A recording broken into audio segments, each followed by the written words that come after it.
Abram suas Bíblias no livro de Ageu. Talvez seja a primeira vez que você vai abrir conscientemente sua Bíblia neste livro. Se você não sabe onde fica Ageu, vai até Mateus, volta mais 3 livros. Antes de Mateus você vai achar Malaquias, antes de Malaquias está Zacarias, e antes de Zacarias está Ageu. Se você está com o seu celular, é mais fácil. Bem mais fácil. Certo? Mas para aqueles que estão com o celular, você não pode fazer o que eu vou pedir para você fazer agora. Então, vai até Mateus, Zacarias, Malaquias, e antes vai vir Ageu. Então, se você está com a sua Bíblia impressa, coloque o dedo na sua Bíblia e abre em outro texto que vai servir de suporte para a gente, que é o texto de Esdras. Esdras, capítulo 1, versículo 1.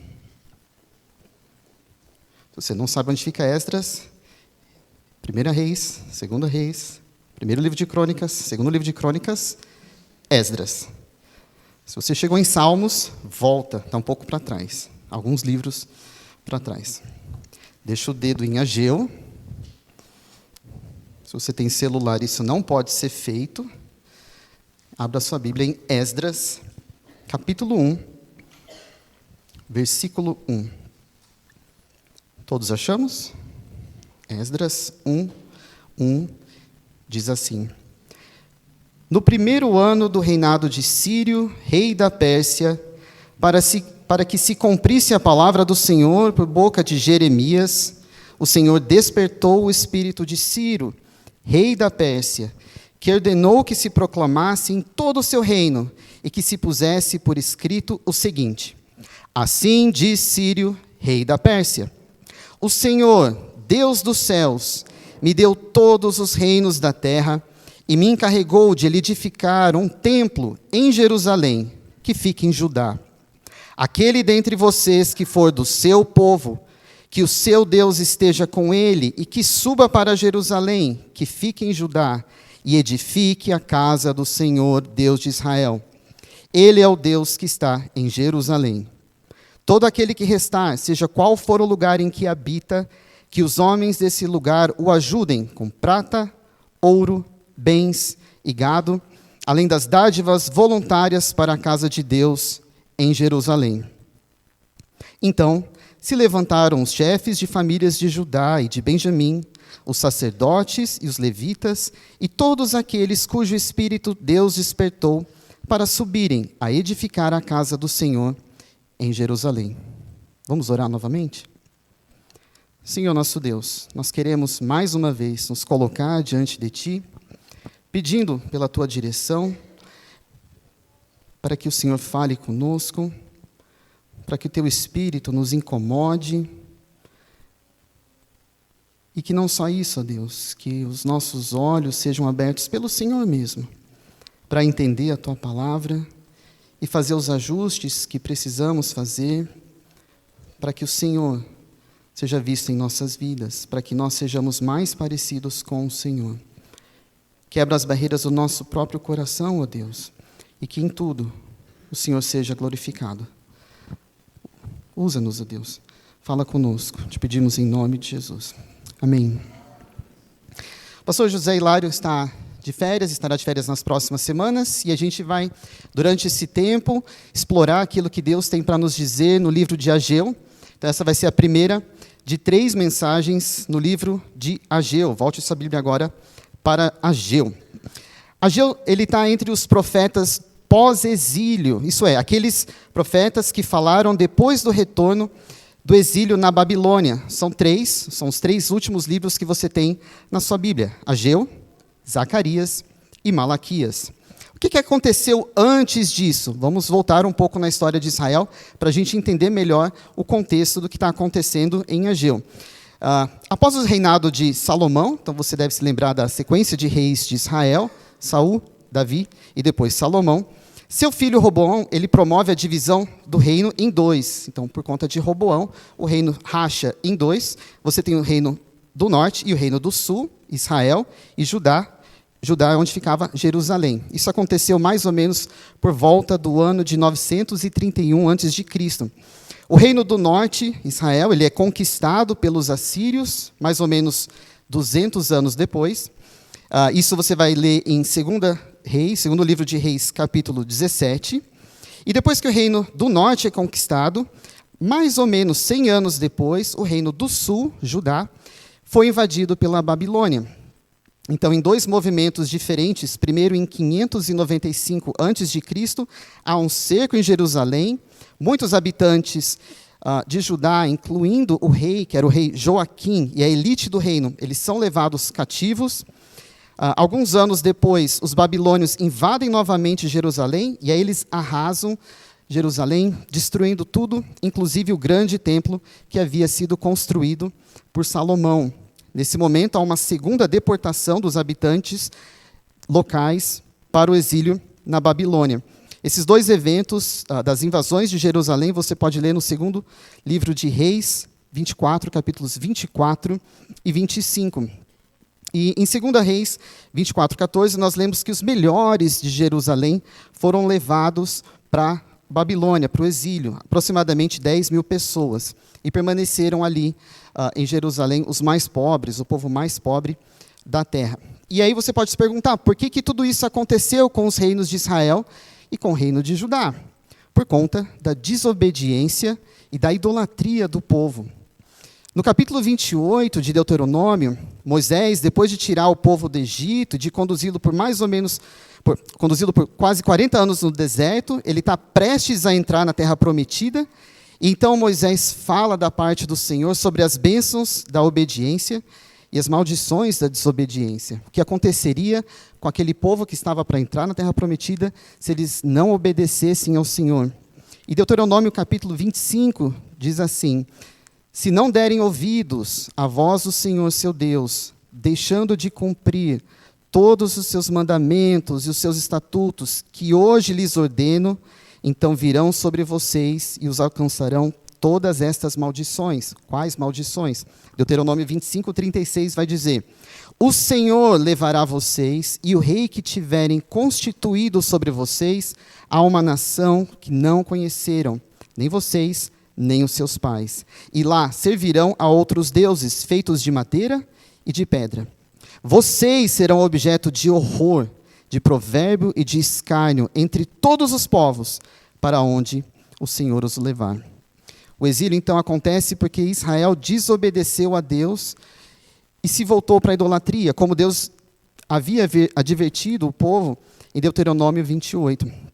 Deus não ignora o pecado do seu povo, mas também não abandona o seu projeto de redenção. O exílio foi um período de disciplina para o povo. Então eles permanecem no exílio por quase 70 anos, e chegando no finalzinho desse período de 70 anos, a Pérsia conquista a Babilônia e se torna o maior império da época. Isso aconteceu mais ou menos no ano de 539 a.C. Um ano depois, Ciro, rei da Pérsia, movido pelo Senhor, proclama um decreto para a reconstrução do Templo de Jerusalém, que é o texto que nós lemos no início dessa mensagem. O povo começa a voltar do exílio, e eles são liderados por Zorobabel, que era o governador, e por Josué, que era o sumo sacerdote, ou Jesua. No livro de Esdras, ele é chamado de Jesua. Em Esdras 3, o povo levanta o altar, celebra a festa dos tabernáculos, antes mesmo do templo estar pronto. E ali eles oferecem sacrifícios, e depois começam a lançar os alicerces do templo. Então, o templo começa a ser reconstruído. Mas, mal a reconstrução começa, e ela é interrompida por oposição externa. Em Esdras capítulo 4, nós lemos que o povo da terra, aqueles que passaram a ocupar aquela região enquanto eles estavam no exílio, nos 70 anos do exílio, esse povo começa a desanimar os judeus e a fazer oposição à reconstrução do templo. E aí a obra para. Eles haviam saído do exílio para reconstruir o templo em Jerusalém, mas a obra para. Por cerca de 15 anos, a reconstrução é deixada de lado. Nesse intervalo, Ciro deixa de ser o rei da Pérsia, e o reinado agora é de Dario. E Deus, então, levanta Ageu. O profeta fala a um povo que tinha voltado à terra, depois de 70 anos no exílio, E mesmo debaixo de 70 anos sob a disciplina do Senhor, eles ainda tinham algumas questões a ser tratadas no coração. Então, para isso, Deus envia 4 mensagens por meio do profeta Ageu, em um intervalo de aproximadamente 3 meses e meio. Você vai encontrar isso marcado na sua Bíblia, nos trechos em que Deus fala a Ageu, capítulo 1, versículo 1, capítulo 2, versículo 1 também, 2, 10 e Ageu 2, 20. E hoje a gente vai se debruçar no primeiro oráculo, na primeira das 4 mensagens que Deus manda por meio do profeta Ageu. Então nós vamos ler Ageu capítulo 1, versículo 1 ao versículo 15. E eu vou dividir essa exposição em 2 partes. Primeira parte, capítulo 1, versículo 1 ao versículo 11, o confronto do Senhor. E depois do versículo 12 ao versículo 15, a resposta do povo. Antes eu queria deixar bem claro, durante a exposição de Ageu, que nós vamos falar muito sobre o templo, a reconstrução do templo, a adoração no templo, mas o templo para eles não é o mesmo templo que nós temos hoje, são coisas diferentes. No Antigo Testamento, o templo de Jerusalém era o local especial da manifestação da presença do Senhor. Ali habitava a glória de Deus, Êxodo 25, 8.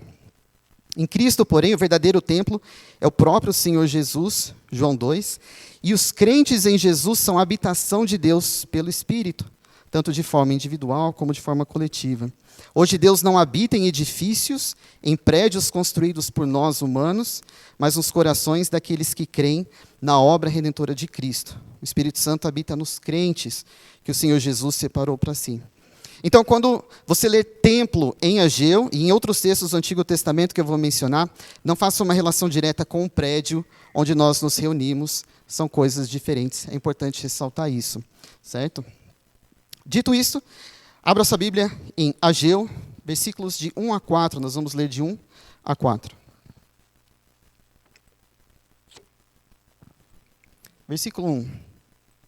No 2º ano do reinado de Dario, no 6º mês, no 1º dia do mês, por meio do profeta Ageu, a palavra do Senhor veio a Zorobabel, filho de Salatiel, governador de Judá, e a Josué, filho de Josadaque, o sumo sacerdote, dizendo: Assim diz o Senhor dos exércitos: Este povo diz: ainda não chegou o tempo em que a casa do Senhor deve ser reconstruída. Por isso, a palavra do Senhor veio por meio do profeta Ageu, dizendo: Acaso é tempo de vocês morarem em casas luxuosas, enquanto este templo permanece em ruínas? A primeira coisa que a gente pode ver nesses 4 versículos é que a mensagem é direcionada a 2 pessoas específicas. Então, Deus está falando por meio do profeta Ageu, a Zorobabel, que era o governador de Judá, e a Josué, o sumo sacerdote. Deus, então, está mandando essa mensagem direta para a liderança local. Josué e Zorobabel eram líderes do povo na saída do exílio para a reconstrução do templo. Zorobabel era o líder político, ele era neto do rei Joaquim, que tinha sido levado cativo para a Babilônia durante o exílio. E Zorobabel, portanto, era um herdeiro direto do trono de Davi. Josué, por sua vez, era da linhagem dos sacerdotes, era o líder espiritual.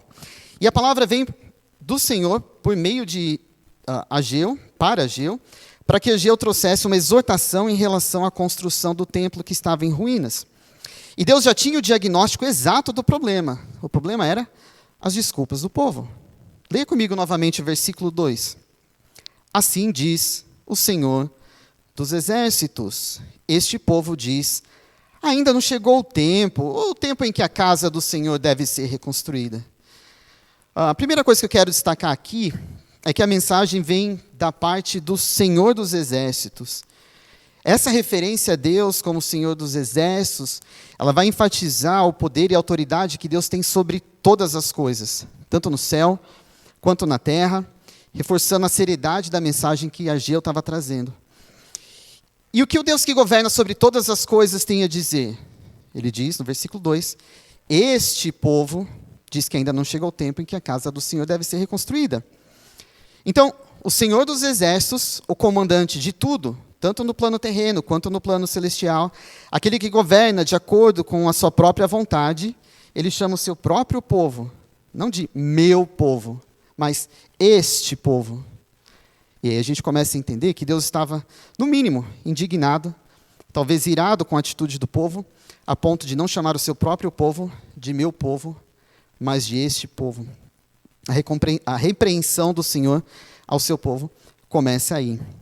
Em segundo lugar, a mensagem do Senhor era dirigida aos líderes, mas não somente a eles. Então, não somente a Zorobabel e a Josué, mas tinha como alvo o próprio povo e aquilo que o povo estava fazendo, ou deixando de fazer. E o que o povo não estava fazendo? Versículo 2 de novo. O povo estava dizendo, ainda não chegou o tempo em que a casa do Senhor deve ser reconstruída. O povo estava dando desculpa. O povo estava se afastando da sua responsabilidade. E agora a gente entende a indignação do Senhor, vendo o povo dando desculpas das mais esfarrapadas. Não chegou o tempo de reconstruir o templo. Se fosse hoje em dia, diriam talvez, vamos orar. E nada ia ser feito. A gente chama isso de procrastinação. Você já deve ter ouvido essa palavra. Procrastinar significa deixar ou transferir para outro dia. Deixar para depois, adiar. Em termos populares, é empurrar com a barriga. Ou levar em banho-maria. A gente tem na nossa cultura até um ditado para isso. Não deixe para amanhã o que você pode fazer depois de amanhã, não é? E era o que o povo estava fazendo. Eles não estavam apenas deixando para amanhã. Já havia 15 anos e nada de reconstruir o templo. Apesar deles terem saído do exílio e voltado para Jerusalém para esse fim, para reconstruir o templo, como lemos em Esdras, capítulo 1, há 15 anos o povo se desculpava por não obedecer o Senhor, dizendo que não havia chegado o tempo. O que me parece, talvez, é que eles não estivessem nem aí para o fato do templo, que era o lugar da manifestação da presença do Senhor, estar em ruínas. Não é hora, ainda não chegou o tempo. E o Senhor dos Exércitos continua sua mensagem no versículo 3. Leia novamente 3 e 4. Por isso, a palavra do Senhor veio por meio do profeta Ageu, dizendo: acaso é tempo de vocês morarem em casas luxuosas, enquanto este templo permanece em ruínas? O versículo 4 confirma essa indignação da parte do Senhor. Deus está virado não só porque o templo não havia sido reconstruído, sob a desculpa de que não era a hora disso ser feito ainda, mas também porque o povo estava morando em casas luxuosas, diz o versículo 4. Um detalhe que pode passar despercebido na nossa tradução em português é que no original há a repetição da palavra vocês, para dar ênfase. Isso acabou se perdendo na nossa tradução. No original, é como se o versículo fosse algo do tipo: acaso é tempo de vocês, sim, de vocês, morarem em casas luxuosas, enquanto este templo permanece em ruínas? Isso reforçaria o tom de indignação da parte de Deus. Então, por que o povo não estava reconstruindo o templo? Por que eles não estavam obedecendo ao Senhor? Porque eles estavam preocupados consigo mesmos. Nesses 15 anos em que a obra estava parada, eles não só abandonam a reconstrução do templo, porque não era a hora, porque não chegou o tempo, mas eles seguiam a todo vapor na construção de suas próprias casas. Enquanto o templo do Senhor estava em ruínas, o povo morava em casas luxuosas, diz o versículo 4. Em outras versões, vai dizer casas de fino acabamento, ou casas apaineladas. Casas apaineladas é uma referência a casas revestidas com painéis de madeira, revestidas de madeira, provavelmente de madeira nobre. E aqui alguns comentaristas sugerem que a madeira dessas casas pode ter sido a própria madeira que deveria ter sido usada na reconstrução do templo. Em Esdras 6, nós lemos que o rei Dario, ele pediu para que fosse feita uma busca nos documentos reais. Aliás, se você tiver tempo nessa semana, leia o livro de Esdras, vai ter bastante paralelo com o que a gente está falando aqui em Ageu. E aí eles, nessa busca pelos documentos reais, em Esdras 6, eles encontram um rolo que tinha um memorial. E nesse memorial estava escrito assim, Esdras 6, versículos 3 e 4. O rei Ciro, no primeiro ano do seu reinado, baixou o seguinte decreto: com respeito à casa de Deus em Jerusalém, ela deve ser reconstruída para ser um lugar em que se ofereçam sacrifícios. Os seus fundamentos serão firmes, a sua altura será de 27 metros, e a sua largura será de 27 metros, com 3 carreiras de grandes pedras e uma carreira, ou uma fileira, de madeira nova. As despesas serão pagas pelo palácio real. Ou seja, quando Ciro decretou a volta do povo para reconstruir o templo em Jerusalém, que a gente leu em Esdras 1, ele também garantiu o suprimento de materiais para a construção, incluindo madeira. Ciro, um rei pagão, mas que estava debaixo da mão do Senhor dos Exércitos, que controla o rumo da história, não só libera o povo para construir o templo, mas também financia a sua reconstrução. O povo volta, começa a obra, mas diante das dificuldades, abandona a reconstrução e aí eles passam a se preocupar consigo mesmo, em revestir as suas casas com painéis de madeira, talvez de madeira destinada à própria reconstrução do templo. E aqui nós podemos pensar em algumas aplicações para nós hoje. Como é que você tem reagido àquilo que o Senhor espera de você? Qual tem sido a sua resposta a Deus diante daquilo que Ele mesmo tem colocado sobre a sua vida? Pensando no contexto de igreja, quais desculpas você tem dado para não se envolver mais na obra do Senhor? Você tem ouvido domingo após domingo mensagens sobre servir, sobre discipular, sobre investir em vidas, sobre abrir mão do seu tempo, do seu conhecimento, dos seus bens, dos seus recursos. E aí? Você tem sido desafiado pelo presbitério dessa igreja, talvez pelo líder do seu grupo de discipulado, por outros irmãos a se envolver, a se dedicar à obra, a trabalhar mais por aquele que já deu tudo a você, o Senhor Jesus Cristo. Mas talvez você tenha arrumado uma desculpa dizendo, não é hora. Vou orar. Espero sentir o tocar de Deus no meu coração. E aí as desculpas são as mais diversas. Eu sou muito jovem para servir ao Senhor. Ainda não é hora. Eu sou noiva, estou me preparando para casar. Ainda não chegou o tempo de servir. Eu acabei de me casar, eu quero curtir esse tempo que não volta mais. Não é hora de me dedicar ao serviço ao Senhor. Ah, não, eu tenho filhos pequenos e eles dão muito trabalho. Eu tenho filhos adolescentes, eles também dão muito trabalho. Ainda não chegou a hora. Meus filhos estão saindo de casa, estou construindo a minha casa, estou reformando a minha casa, estou trocando a reforma que eu fiz na minha casa. Eu estou começando a faculdade, eu estou terminando a faculdade, estou estudando para passar em um concurso, eu passei num concurso e agora eu trabalho demais. Eu tenho muito trabalho, eu tenho muitos compromissos, eu tenho netos, Não chegou a hora. Percebe como, na prática, nós somos exatamente como o povo daquela época? Nós também arrumamos desculpas das mais diversas para não fazer aquilo que o Senhor espera de nós. E no fundo, e nem precisa ser tão no fundo assim, o que você está dizendo é que você não está preocupado com as coisas de Deus. Porque você está pensando somente em si mesmo, exatamente como o povo. Você está preocupado com as suas coisas, com a sua família, com o seu trabalho, com as suas finanças, com o seu conforto, com o seu status, com a sua reputação. Na prática, você idolatra a si mesmo. Versículo 4. Acaso é tempo de vocês morarem em casas luxuosas enquanto este templo permanece em ruínas? Deus estava apontando a desobediência do povo. Deus está apontando a sua desobediência também.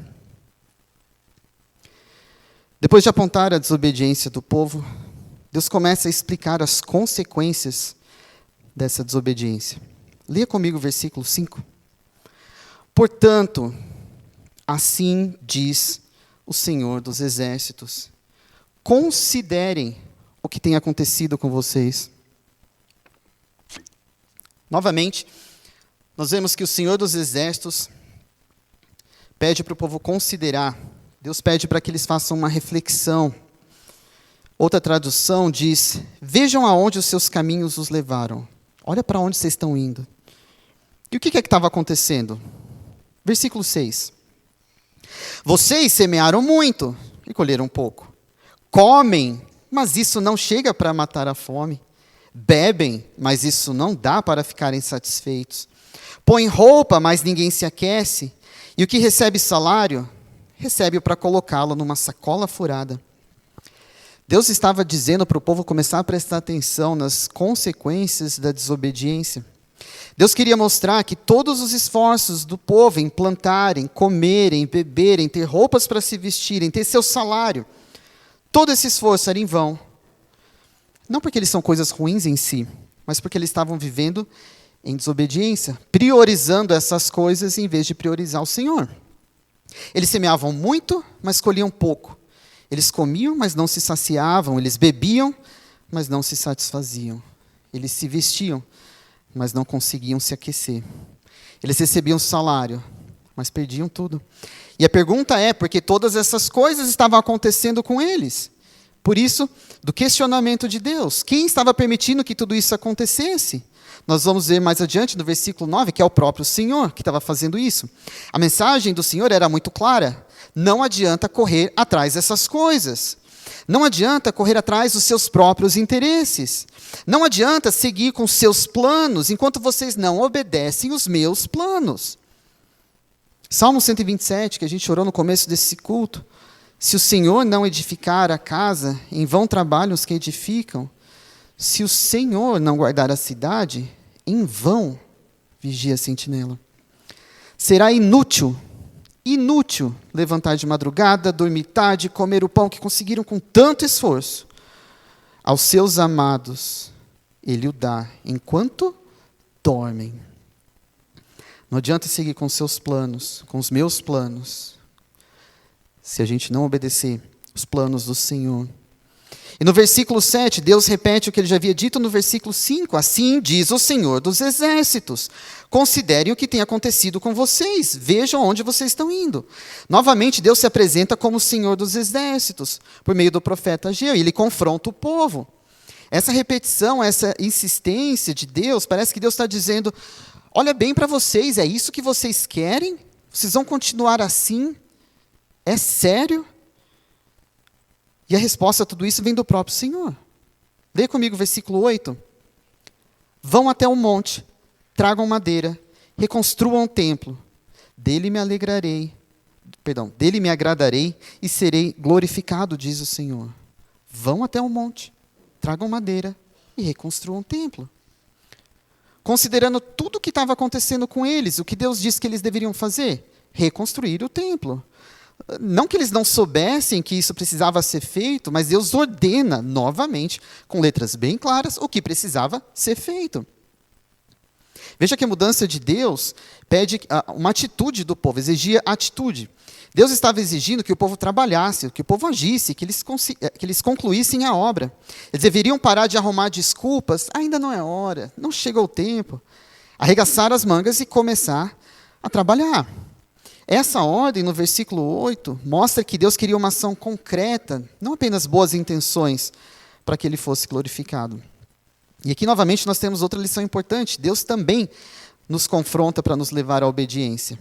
E a obediência deve nos levar à ação. Esse era o problema da obediência ou da desobediência do povo. Eles não estavam agindo, não estavam fazendo o que deveria ser feito. Tanto é assim que, passados 15 anos, e o templo estava em ruínas. Mas e a casa deles? As casas eram luxuosas. Foi preciso que Deus, o Senhor dos Exércitos, levantasse um profeta que pregasse uma mensagem dura, uma mensagem de arrependimento e de volta à obediência. E essa obediência deveria vir acompanhada de ação. Vão ao monte, tragam madeira, reconstruam o templo. Meus irmãos, o chamado para obedecer a Deus deve levar você a agir também. Você quer fazer a vontade de Deus? Regace as mangas, comece a trabalhar. Pare de dizer, ainda não chegou o tempo, e comece a trabalhar para o Senhor. Sem mais desculpas. Pensando aqui no nosso contexto local, o que é que você pode fazer para ajudar? Se você não sabe, olhe ao redor. Converse com o irmão Cláudio, nosso diácono. Tem muita coisa que pode ser feita. E talvez, algumas coisas não caminhem melhor na nossa comunidade, porque assim como o povo, você tem arrumado desculpas, você tem se esquivado, você tem fugido. Quer obedecer ao Senhor? Começa a agir. Qual seria o resultado da obediência? Final do versículo 8. O que aconteceria quando o templo fosse reconstruído? O Senhor diz, dele me alegrarei e serei glorificado. Dele me alegrarei e serei glorificado. O trabalho feito para agradar ao Senhor também pode resultar em glória ao Senhor. Dos versículos 9 a 11, Deus exorta o povo de maneira parecida com o versículo 6. Parece que tem um paralelo aqui com o versículo 6. Leia comigo novamente. Leia comigo de 9 a 11. Vocês esperavam que fosse muito, mas o que veio foi pouco. E esse pouco, quando levaram para casa, eu dissipei com sopro. E por quê? Pergunta o Senhor dos Exércitos. Porque o meu templo permanece em ruínas, enquanto cada um de vocês corre por causa da sua própria casa. Por isso, os céus retêm o orvalho, e a terra não produz os seus frutos. Fiz vir a seca sobre a terra, sobre os montes, sobre o cereal, sobre o vinho, sobre o azeite, sobre o que o solo produz, sobre as pessoas, sobre os animais e sobre todo o trabalho das mãos. Deus deixa bem claro para Zorobabel e para Josué e para todo o povo que também iria ouvir essa mensagem de que ele mesmo, o Senhor dos Exércitos, era o responsável por tudo aquilo que estava acontecendo com eles. Deus estava agindo na própria natureza, porque o templo permanecia em ruínas, enquanto cada um estava preocupado com sua própria casa. Alguns comentaristas sugerem que parte do motivo do povo não estar trabalhando na reconstrução do templo é que como a mão de obra não era muita, o povo estaria preocupado ou mais ocupado também com a agricultura, que é de onde eles tiravam seu sustento. Só que eles estavam se esquecendo que é o Senhor dos Exércitos que também age sobre o clima. E se o clima não é favorável, a agricultura não é favorável. Eles deveriam ser obedientes ao Senhor, trabalhar para o Senhor, porque era o Senhor que iria garantir o sustento deles, e não seus próprios esforços. Leia comigo novamente, de 9 a 11. Vocês esperavam que fosse muito, mas o que veio foi pouco. E esse pouco, quando levaram para casa, eu dissipei com sopro. E por quê? Pergunta o Senhor dos Exércitos. Porque o meu templo permanece em ruínas, enquanto cada um de vocês corre por causa de sua própria casa. Por isso, os céus retêm o orvalho, e a terra não produz os seus frutos. Deus falando, eu fiz, vir a seca sobre a terra, sobre os montes, sobre o cereal, sobre o vinho, sobre o azeite, sobre o que o solo produz, sobre as pessoas, sobre os animais, sobre todo o trabalho das mãos. Então, por conta da desobediência do povo em não reconstruir o templo, Deus estava agindo no próprio clima, para que não chovesse, para que houvesse seca sobre a plantação, sobre os animais, e frustrasse o trabalho que eles estavam realizando. As palavras do Senhor nos versos 9 a 11, elas se tornam bastante significativas porque eles estavam, como a gente leu no versículo 1, eles estavam no 6º mês, que era o mês da colheita. Então, provavelmente, na época em que vem a palavra do Senhor a Ageu, o povo estaria provavelmente trabalhando na colheita de cereais e para os grãos que serviriam de sustento para o próximo ano. Porém, o Senhor age no clima para que a sua colheita fosse ruim. No verso 11, o próprio Senhor diz que é Ele quem faz vir a seca. Até mesmo o céu e a terra estavam obedecendo ao Criador, mas o seu povo não. Ao impedir o orvalho, que era importante para evitar que o cereal maduro murchasse por conta do calor da região, e ao parar as chuvas, Deus estava frustrando o trabalho deles. Na prática, Deus estava quebrando o orgulho e a autossuficiência deles. Meus queridos, com Deus não se brinca. Com Deus não se brinca.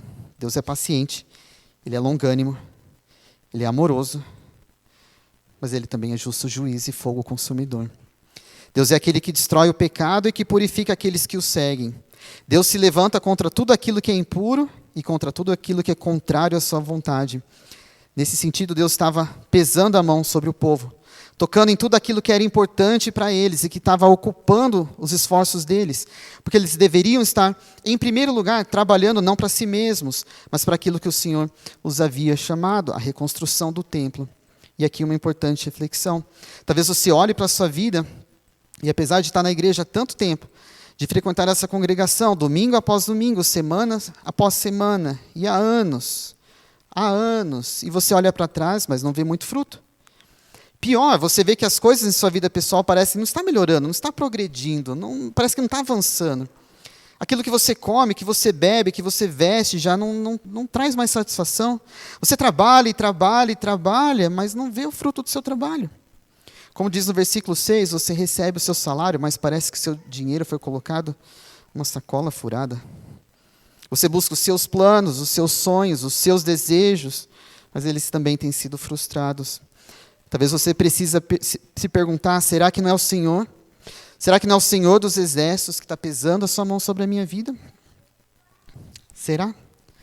Será que Deus não está frustrando o meu trabalho, os meus desejos, os meus planos para me acordar e ver que eu preciso obedecer a Ele? E aqui, irmãos, é importante fazer um parêntese, eu não quero de forma alguma dizer que se você obedecer a Deus, as coisas vão melhorar. Isso é barganhar com Deus, é teologia da prosperidade, a gente conversa em outro momento. Não é isso que eu estou dizendo. Mas talvez a palavra do Senhor esteja confrontando você, esteja exortando você a se preocupar menos com as coisas desse mundo, com seu sustento, com seu trabalho, com seus desejos, e passe a trabalhar mais para o Senhor, a se preocupar mais com as coisas de Deus, a cumprir os desejos de Deus e não os seus. Deixe que Deus cuide do seu sustento. Por que você tem se preocupado com isso? É Ele quem provê tudo o que você precisa. Será que você não entendeu que precisa confiar na provisão do Senhor e buscar o seu reino em primeiro lugar? Opa! Buscar o seu reino em primeiro lugar? Será que a gente já ouviu alguém dizer isso? Jesus disse isso, Mateus 6. Por isso eu digo a vocês, não se preocupem com a vida. Quanto ao que irão comer ou beber, nem com o corpo, quanto ao que irão vestir. Não é a vida mais do que o alimento e não é o corpo mais do que as roupas? Porque os gentios é que procuram todas essas coisas. O Pai de vocês, que já aceitaram a Jesus, está no céu. Sabe que vocês precisam de todas elas.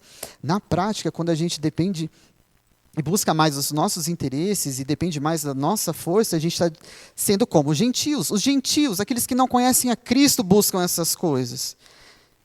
E Jesus termina no versículo 33. Mas busquem em primeiro lugar o reino de Deus e a sua justiça. E todas estas coisas, quais coisas? Cuidado com a vida, o que comer, o que beber, o que vestir. Não quer dizer que você vai ter o carro do ano, não quer dizer que você vai ter um iPhone 95, não quer dizer nada disso. Comer, beber, se vestir. Todas essas coisas lhe serão acrescentadas. Você tem buscado o reino de Deus em primeiro lugar? Busque em primeiro lugar o reino de Deus e a sua justiça. Novamente, Salmo 127. Se o Senhor não edificar a casa, em vão trabalham os que a edificam. Será inútil levantar de madrugada, dormir tarde, comer o pão que conseguiram com tanto esforço. Inútil. E qual é a reação do povo diante do confronto do Senhor? Versículos 12 a 15. Vamos ler agora o que o povo faz, qual que é a resposta do povo. Versículo 12. Então, Zorobabel, filho de Salatiel, e Josué, filho de Josadaque, o sumo sacerdote, e todo o remanescente do povo, atenderam a voz do Senhor seu Deus, e as palavras do profeta Ageu, as quais o Senhor, seu Deus, havia ordenado que ele dissesse. E o povo temeu diante do Senhor. Então Ageu, o enviado do Senhor, falou ao povo segundo a mensagem do Senhor, dizendo: Eu estou com vocês, diz o Senhor. O Senhor despertou o espírito de Zorobabel, filho de Salatiel, governador de Judá, e o espírito de Josué, filho de Josadaque, o sumo sacerdote, e o espírito de todo o remanescente do povo. Eles vieram e começaram a trabalhar no templo do Senhor dos Exércitos, seu Deus. Era o 24º dia do 6º mês do 2º ano do reinado de Dario. Diante do duro confronto do Senhor, o povo atende à voz do Senhor e o povo teme ao Senhor. Percebe que o povo não questiona Ageu, o povo não questiona a mensagem, o povo não começa a arrumar desculpa para desculpa, o povo não se revolta com as verdades do Senhor trazidas por Ageu. Eles temem a Deus, porque sabem que Ageu é um mero instrumento nas mãos do Senhor para levar a sua palavra. E essa deve ser a nossa reação, meus irmãos. Diante do confronto do Senhor, diante daquilo que o Senhor tem desafiado a você, semana após semana, por meio da sua palavra, você não deve se levantar contra a mensagem, você não deve se levantar contra o mensageiro, mas você deve fazer exatamente como o povo fez. Você deve temer o Senhor. Diante de quem tem o controle não só do tempo e das chuvas, mas de todo o desenrolar da história em suas próprias mãos, o que você tem que fazer é temer. E diante dessa resposta de temor do Senhor, Deus também responde, prometendo estar com eles. Olha o versículo 13. Eu estou com vocês, diz o Senhor. Essa promessa da presença divina foi fundamental para encorajar o povo a seguir em obediência, mostrando que Deus não apenas confronta, Deus não apenas aponta o pecado, mas Deus também está presente. Deus não estaria longe do povo, Ele estaria com o povo. Algo interessante para a gente notar aqui nesse versículo, no capítulo 1, Ageu repete a expressão, 5 vezes a expressão Senhor dos Exércitos. Esse título dado a Deus destaca seu poder irresistível, sua capacidade de intervir com força, sua capacidade de derrotar os inimigos, de estabelecer justiça. É um título que inspira temor, reverência diante da majestade, do poder e da autoridade suprema de Deus. É o Senhor dos Exércitos que confronta o povo nos versículos 2, 5, 7 e 9. É o Senhor dos Exércitos que está agindo no clima para prejudicar a agricultura e a pecuária do povo. É o Senhor dos Exércitos que está chamando o povo a considerar o que tem acontecido. Mas, olha de novo Ageu 1,13. Só nesse versículo, a referência usada é Senhor, repetida 3 vezes aqui. Então Ageu, o enviado do Senhor, falou ao povo, segundo a mensagem do Senhor, dizendo, eu estou com vocês, diz o Senhor. A palavra traduzida aqui como Senhor nesse versículo é o nome pessoal de Deus no Antigo Testamento, aquele tetragrama, aquelas 4 letras que são impronunciáveis, que a gente chama de Yahweh, ou Yehoa, ou Jeová, enfim. Esse nome aponta para uma relação íntima e pactual de Deus com o seu povo. Esse nome está associado ao cuidado, à orientação, à presença constante de Deus, revelando um Deus que guia, que protege e que se relaciona diretamente com o seu povo. É um título que inspira confiança, obediência, devoção e reflete a fidelidade de Deus à sua aliança. Portanto, no versículo 13, não é o Senhor dos Exércitos, que traz uma ideia de um Deus de guerra, majestoso e temível, dizendo, eu estou com vocês. Não é o Senhor dos Exércitos que diz, estou com vocês, por isso temam e tremam diante da minha presença. Não, é Yahweh, o Senhor, que declara com proximidade e amor, estou com vocês, para sustentá-los, para ajudá-los, para guiá-los a cumprir aquilo que eu mesmo estou pedindo. E no versículo 14, é o próprio Senhor que desperta, literalmente, que abre os olhos, que faz acordar o espírito dos líderes, Zorobabel, Josué. É o Senhor que desperta o espírito do povo para voltar a reconstruir o templo. No versículo 15, lemos que era o 24º dia do 6º mês, quando os trabalhos recomeçam, demonstrando que a obediência foi colocada em prática. Entre a mensagem do Senhor no versículo 1 e a resposta do povo no versículo 15, a gente tem um período aí de 23 dias. Percebe a sequência de Ageu 1? O Senhor confronta a desobediência do povo, o povo teme o Senhor promete estar com o povo obedece em ação. De novo, o Senhor confronta a desobediência, o povo teme o Senhor promete estar com o povo obedece com ação. Ao todo, a reconstrução do templo levou aproximadamente 4 anos e meio. O povo trabalhou mais 4 anos e meio para reconstruir o templo. E no capítulo 6, versículo 14 de Esdras, 14 e 15 de Esdras, diz assim, os anciãos dos judeus iam reconstruindo e prosperando em virtude do que profetizaram os profetas Ageu e Zacarias, filho de Ido. Reconstruíram o templo e o terminaram segundo a ordem de Deus, do Deus de Israel, e segundo o decreto de Círio, de Dario e de Artaxerxes, rei da Pérsia. Terminaram a construção deste templo no 3º dia do mês de Adar, no 6º ano do grande rei Dario. A grande ideia desse texto, então, é que Deus exorta o povo negligente a priorizar a sua obra, despertando nesse povo o temor e prometendo sua presença para capacitar o povo à obediência e à ação. Deus exorta o povo negligente a priorizar a sua obra e desperta nesse povo o temor, prometendo sua presença e a sua capacitação para que obedeçam em ação. Talvez ao ouvir essa mensagem, essa dura mensagem de Deus para o povo, você também tenha sido confrontado. Talvez você tenha sido exortado por Deus e por sua palavra para tomar uma ação. sair da sua zona de conforto e responder em obediência ao Senhor dos Exércitos. E talvez você esteja pensando, mas Deus, é mais uma desculpa, eu não consigo te obedecer, eu não sei o que preciso fazer, eu não consigo. E que bom que você não consegue. Que bom que você não consegue. Você não consegue porque você precisa de alguém que consiga isso por você. Você precisa de alguém que esteja com você. Leia novamente o versículo 13. Ageu 1:13. Então, Ageu, o enviado do Senhor, falou ao povo, segundo a mensagem do Senhor, dizendo, eu estou com vocês, diz o Senhor. O povo teria a presença do Senhor para reconstruir o templo. O próprio Senhor diz, estou com vocês, garantindo que estaria com eles. E o Senhor prometeu estar conosco também. Consegue lembrar de alguém que prometeu isso? Alguém que também disse, estou com vocês? Jesus. Jesus prometeu estar conosco. Abra sua Bíblia em Mateus capítulo 28. Mateus capítulo 28, vamos ler 18 a 20. Mateus 28, de 18 a 20.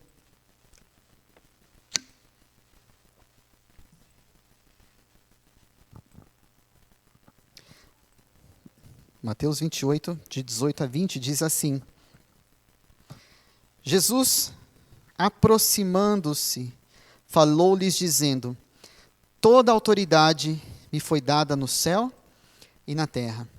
E aqui nós podemos fazer um paralelo entre Jesus e o Senhor dos Exércitos de Ageu.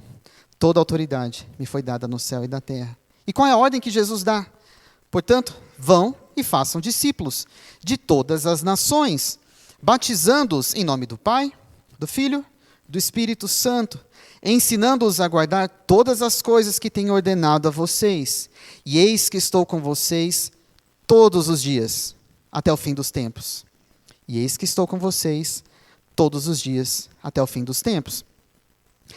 Assim como Deus Pai disse, eu estou com vocês, Jesus, o Deus Filho, também promete que estará conosco. Durante a reconstrução do templo? Não. O texto diz todos os dias, até o fim dos tempos. Esse é o chamado para todos os crentes hoje. Fazer discípulos, batizá-los em nome do Pai, do Filho e do Espírito Santo e ensiná-los a guardar todas as coisas. Hoje você não precisa mais reconstruir o templo, porque não é no prédio que Deus habita, a gente não precisa desse prédio, mas a gente precisa cuidar desse prédio, parênteses. Deus habita por meio do seu Espírito nos crentes do Senhor Jesus, e você precisa trabalhar para a edificação desse edifício espiritual. 1 Coríntios 3 diz que somos cooperadores de Deus e edifício de Deus. 1 Tessalonicenses 5:11 fala que para que nós nos edifiquemos um edifício mutuamente. Portanto, meus irmãos, trabalhem para a expansão, para a manutenção, para o amadurecimento do corpo de Cristo, que é a igreja do Deus vivo.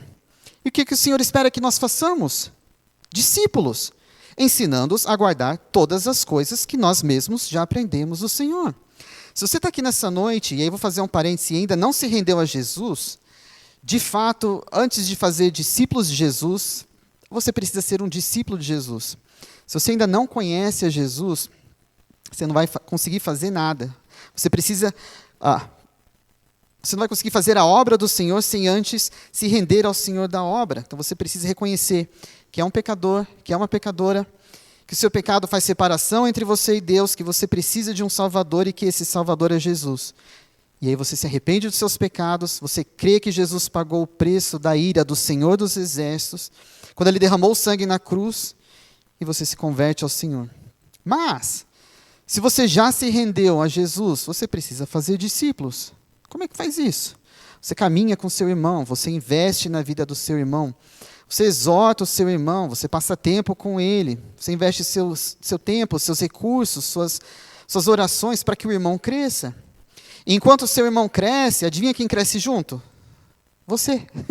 Porque o Senhor te ensina a ser mais amoroso, a ser mais piedoso, a ser mais paciente, a ser mais longânimo, a ser menos egoísta, a ser menos orgulhoso, a ser menos pão duro, a ser menos arrogante. E você não faz isso na sua própria força, mas na força do Senhor, porque Ele estará com você. Versículo 20, Mateus de Mateus: eis que estou com vocês todos os dias, até o fim dos tempos. Assim como Deus prometeu estar com o povo na reconstrução do templo, Jesus promete estar conosco enquanto fazemos discípulos, enquanto ensinamos esses discípulos a guardar tudo que Jesus ensinou. Meus queridos, essa não é uma ordem para os pastores, para os presbíteros, para os diáconos, para a liderança. Essa é uma ordem para todos os crentes no Senhor Jesus. É para mim, é para você. E aqui eu vou dar algumas sugestões de como você pode fazer isso na prática. A mais simples de todas: leia a Bíblia com alguém. Senta com alguém. Leia a Bíblia com essa pessoa. Combina de se encontrarem uma vez por semana, a cada 15 dias, para vocês terem um tempo juntos na palavra e em oração. Não dói, não machuca. Leia um livro cristão juntos, buscando crescer em alguma área específica da sua vida com Deus. Tenha companheiros de oração, reúnam-se para orar um pelo outro, por suas famílias, pela igreja. Marque encontros intencionais com irmãos da fé. Convide alguém para ir na sua casa. Você abre a sua casa? Compartilhe uma refeição juntos. Tome um café. Ou não tomem nada, café está caro. Tome água. Mas falem das coisas do Senhor. Tenham conversas centradas na palavra de Deus. Caminhem com alguém mais novo na fé. Pergunte como é que essa pessoa está. Ouça com atenção. Ofereça conselhos à luz da Escritura. Tudo isso promove comunhão, promove crescimento, promove edificação mútua, para que o corpo cresça. E enquanto você faz isso, sabe quem que vai estar junto de você? Jesus. Vamos orar?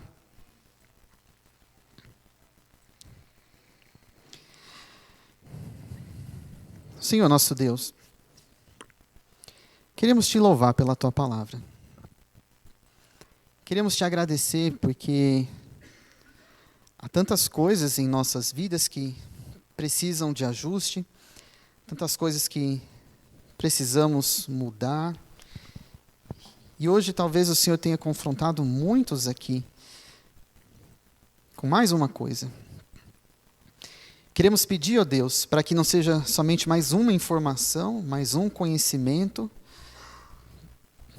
que estamos acumulando, mas que o Teu Espírito incomode o nosso coração a parar de dar desculpas, a se esquivar do Senhor e a temer como o povo fez, a se entregar a Ti e agir em nome do Senhor, deixando de lado as nossas prioridades, os nossos desejos, mas descansando na certeza de que o Senhor está conosco. É claro que o nosso sustento é importante, é claro que aquilo de que precisamos no nosso dia a dia é importante, e o Senhor não, de forma alguma, está alheio a tudo isso. O Senhor sabe das nossas necessidades, e o Senhor vai suprir aquilo que precisamos. Mas às vezes o nosso coração teme, preocupados que se começarmos a trabalhar para o Senhor, as coisas vão faltar. Acima de qualquer apego a Deus com as coisas deste mundo, que o nosso coração esteja apegado a Ti, nos ajuda a depender, a confiar no que o Senhor já disse mais de uma vez na Tua palavra, que o Senhor está conosco. Incomoda o coração de cada um dos meus irmãos aqui, de cada um, a dependerem do Senhor e a trabalharem para o Senhor, esperando no Senhor, dependendo do Senhor, confiando no Senhor. Obrigado porque o Senhor é o Senhor dos exércitos, o Senhor de toda a obra, é o Senhor que controla tudo, ó Deus. E o Senhor é o nosso querido Pai, que se compadece das nossas fraquezas, dúvidas, e que está conosco também. Te louvamos pela Tua palavra, em nome de Jesus. Amém.